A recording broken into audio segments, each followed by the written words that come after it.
Do the Right Thing is a 1989 film by none other than Spike Lee. In this film, Spike Lee plays the main character Mookie, who works at an Italian pizza parlor owned by a guy named Sal. So, Sal's Italian, and so are his two sons. Let's just keep that in mind for the later in the analysis.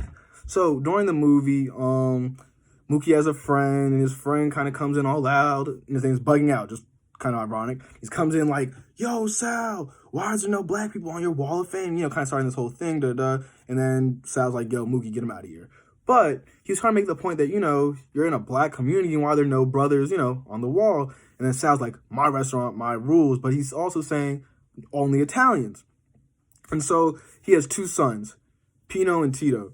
And Pino is the older son who's kind of like against black people, where in Philly they're going to turn on him, which is kind of like a foreshadowing for later in the movie. And his other son, he's real cool with Mookie. You know, he sees nothing wrong with black people. But the older son is always kind of beating up on him, kind of like, you know, basically like, hey, you got to be careful, watch out for black people. You got to stay with your own. And so later in the movie, Spike Lee kind of asks him, like, why are you so against black people? Like, you know, what's the deal? Like, you know, you like Michael Jordan, you like this person, like that person, you know.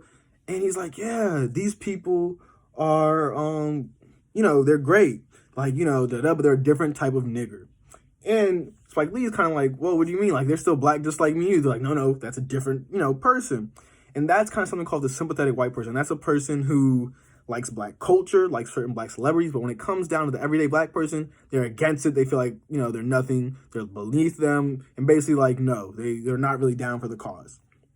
So later on in the movie, there's a guy named Radio Raheem. And Radio Raheem can kind of be seen almost as like Trayvon Martin, in the sense that Radio Raheem comes in the store. I mean, they're kind of, him Bugging Out kind of coming in kind of loud, playing loud music. And basically, you know, then Sal breaks his boombox or whatever. But this is the part that kind of, everything kind of starts resembling the real world. After he breaks the boombox, the police get called, you know, again, so civil disturbance or whatever, and they start choking him. You know, they're saying he can't breathe, you know, And that kind of reminds everything of like Eric Gardner. And after they kill him, they kind of ship him off, act like nothing happened, and this creates a riot in the community. Similar to Baltimore. I'm from Maryland, so I remember when the whole Baltimore riots were going on. And so during these riots, you know, they're naming all the different people who were killed by police, and like that can be seen somewhere how back in Baltimore they're protesting Eric Gardner, Sandra Bland, Trayvon, a whole bunch of other people who passed away, Costello.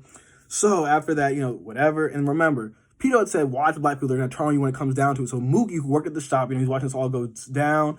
And then he does something kind of crazy. He gets this trash can, just throws, he's like, and he basically leads the riot. So then they trash Sal's place. It's on fire, And remember, Sal in the beginning of the movie says, you know, I love these black people. I've watched them grow up. You know, even though they're not Italian, you know, whatever. Like when he's talking to Pino, it's like, you know, I've watched all of them grow up. It's like, you know, they're part of me. They're part of my family, part of this community. So after all that, you know, they all turn on him and stuff like that, and Sal's like, you know, Mookie, take the money, whatever, and then he throws it back at him, and then he takes it. But all this to say is this movie really resembles how in certain communities that we're still divided by race. Even if we all live on the same street, the same, wherever we eat the same food, when it comes down to the end of the day, whatever color this is or where you're originally from, that's what you're going to stick with. Because during this, you know, they tried to, during also the riot, they also looked at the Koreans. And earlier in the movie, one of the old alcoholics kind of made a point, like, you know, how do people come over from out the country, basically like immigrants? How do they come here and start businesses, you know, get established and bring their family, put each other on? And that kind of also tells about how in the African-American community, we're so divided by either color, social, economical status, all this other stuff, that instead of trying to help everyone we know, we're so against each other, not supportive. Whereas other races and cultures, when they come to the United States, they bring their people, they bring business, and they, you know, create wealth.